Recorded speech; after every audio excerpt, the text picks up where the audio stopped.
Praise the lord. దేవునికి స్తోత్రము కలుగును గాక. చేరువచ్చిన ప్రియులు అందరికీ కూడా ప్రభు అయిన యేసుక్రీస్తు వారి ప్రశస్తమైన నామములో వందనాలు తెలియజేస్తూ ఉన్నాను. దైవ గ్రంథం బైబిల్ నుండి సామెతల గ్రంథము 15వ అధ్యాయము 1వ వచనం. మృదువైన మాట క్రోధమును చల్లార్చును, నొప్పించు మాట కోపమును రేపును. మృదువైన మాట క్రోధమును చల్లార్చును, నొప్పించు మాట కోపమును రేపును. ప్రియులారా, మృదువుగా మాట్లాడటం నేర్చుకోవాలి. మృదువుగా మాట్లాడటం ద్వారా ఎదరు వ్యక్తికి వచ్చే క్రోధము చల్లారిపోతుంది. అలాగే నొప్పించే మాట మాట్లాడటం ద్వారా ఎదరు వ్యక్తికి కోపము రేగుతుంది.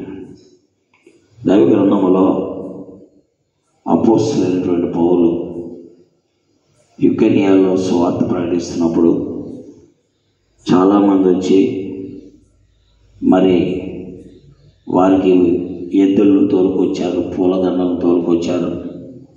ఇవన్నీ తీసుకొచ్చి పూలదండలు వేసి ఎద్దులను బలర్పించి దేవతలు మనుష్య రూపం దాల్చి మన మధ్యకు వచ్చారని చెప్తే, అప్పుడు అపోస్తలుడైన పౌలు ఆయన ఏమన్నారంటే, మేము కూడా మీ స్వభావం వంటి మనుషులమే, మీరు ఇలాంటివి చేయొద్దు అన్నారు. ఈ విధంగా దేవుని సువార్త అక్కడ ప్రకటించడం జరిగింది. అంటే చేరువచ్చిన ప్రజలకు మృదువుగా సత్యాన్ని బోధించారు. పిల్లల అయితే పౌలు వారు రాళ్ళు రువి కొట్టారు. అయితే పౌలు రాళ్ళు కొట్టినప్పుడు ఏమాత్రము తాను విసిగిపోకుండా మౌనముగా వారి మీద ఎదురు తిరగకుండా ఉన్నాడు. అలాగున ఆ ప్రాంతంలో బహుగా సువార్త ప్రకటించబడింది. కాబట్టి మృదువుగా మాట్లాడటం అనేది చాలా ప్రాముఖ్యం. విశ్వాసీ జీవితంలో మృదువుగా మాట్లాడట, మర్యాదగా మాట్లాడటం ప్రాముఖ్యం.